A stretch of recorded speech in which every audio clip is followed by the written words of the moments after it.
तमिलनाडु में विधानसभा के चुनाव होने हैं, लेकिन चुनाव से पूर्व यहां भाषा को लेकर विवाद छिड़ता दिख रहा है।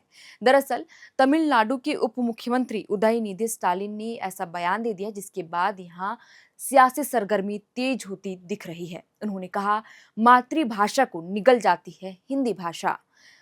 उदयनिधि स्टालिन ने चेन्नई में भाषा शहीद दिवस के दौरान ये बयान दिया है। इसके अलावा उन्होंने letter the fire rage on का जिक्र करते हुए कहा कि इतना साधारण डायलॉग भी कुछ लोगों को असुरक्षित महसूस करता है। ये टिप्पणी फिल्म पराशक्ति के प्रसिद्ध डायलॉग थी, परम टूम पर सेंसर बोर्ड द्वारा कट लगाने के संदर्भ में की गई है। स्टालिन ने आगे डीएमके की परंपरा का जिक्र करते हुए कहा कि मुख्यमंत्री एम के स्टालिन, पेरियर, अन्नादुरे और कलाइनगर करुणानिधि के पद चिन्हों पर चलते हुए हिंदी थोपने का विरोध जारी रहेगा। उन्होंने इसे वह चिंगारी बताया जो पेरियर ने जलाई थी, जिसे अन्ना और करुणानिधि ने जलाए रखा है, और आज एम के स्टालिन इसे और तेज कर रहे हैं। वहीं उदयनिधि स्टालिन के बयान के सामने आने के बाद भाषा को लेकर राज्य में सियासत तेज होती दिख रही है। बता दें कि उदयनिधि स्टालिन ने अपने संबोधन में तर्क देते हुए कहा कि हिंदी एक ऐसी भाषा है जो आपकी मातृभाषा को निगल जाती है। आज कई राज्यों में उनकी मातृभाषा महत्वहीन हो चुकी है। उदाहरण के लिए हरियाणा में उनकी अपनी मातृभाषा थी, लेकिन हिंदी के कारण वे अपनी भाषा की कला खो बैठे हैं। इसी तरह बिहार की मातृभाषा बिहारी है, लेकिन हिंदी के आने से उनकी पहचान मिट गई है। छत्तीसगढ़, यूपी और अन्य जगहों पर भी यही चिंताजनक पैटर्न दिखता है। वहीं सीएम एम के स्टालिन ने भी अपने सोशल मीडिया पोस्ट पर लिखा, भाषा शहीद दिवस गौरवशाली श्रद्धांजलि, हिंदी के लिए कोई जगह नहीं है, तब ना थी ना अब है, कभी हिंदी को यहाँ जगह नहीं मिलेगी। आगे उन्होंने यह भी लिखा कि वह राज्य जो अपनी भाषा से अपनी जीवन धारा जैसा प्यार करता है, उसने एकजुट होकर हिंदी थोपे जाने के खिलाफ संघर्ष किया। हर बार जब हिंदी थोपी गई, उसने उसी बहादुरी के साथ प्रतिरोध किया। उसने भारतीय उपमहाद्वीपों में विविध भाषा आधारित राष्ट्रों के अधिकारों और अस्मिता की रक्षा की। मैं उन शहीदों को हार्दिक श्रद्धांजलि अर्पित करता हूँ, जिन्होंने तमिल भाषा के लिए अपनी प्राणों की आहुति दे दी। अब से भाषा संघर्ष में और कोई प्राण ना खोए, हमारी तमिल चेतना कभी ना बूझे, हम हिंदी थोपे जाने का हमेशा विरोध करते रहेंगे।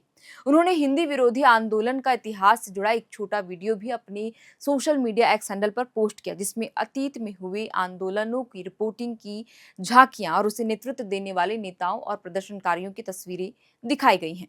बता दें कि हिंदी को लेकर केंद्र की एनडीए सरकार और राज्य की डीएमके सरकार के बीच लंबे समय से तानातानी बनी हुई है। हालांकि इसकी जड़ें अतीत में भी रही है। आपको बता दें कि डीएमके अध्यक्ष स्टालिन कई बार आरोप लगा चुके हैं कि तमिलनाडु पर हिंदी थोपने की कोशिश की जा रही है और वो इसका विरोध करना जारी रखेंगे।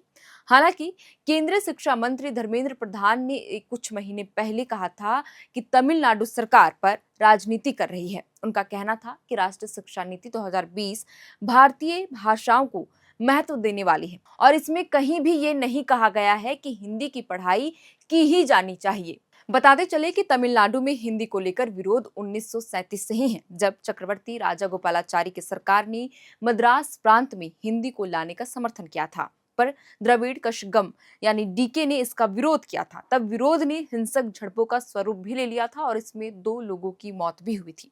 लेकिन साल 1965 में दूसरी बार जब हिंदी को राष्ट्रभाषा बनाने की कोशिश की गई, तो एक बार फिर से गैर हिंदी भाषा राज्यों में पारा चढ़ गया था। डीएमके नेता डोराई मुरुगन उन पहले लोगों में से थे जिन्हें तब के मद्रास शहर के पचाई अप्पन कॉलेज से गिरफ्तार किया गया था। राज्य भर में हजारों लोग गिरफ्तार किए गए थे, लेकिन मदुरई में विरोध प्रदर्शनों ने हिंसक रूप ले लिया। स्थानीय कांग्रेस दफ्तर के बाहर एक हिंसक झड़प में 8 लोगों को जिंदा जला दिया गया। 25 जनवरी की उस तारीख को बलिदान दिवस का नाम दिया गया। ये विरोध प्रदर्शन और हिंसक झड़पें तकरीबन 2 हफ्ते तक चली थी और आधिकारिक आंकड़ों के मुताबिक 70 लोगों की जानें भी गई थी।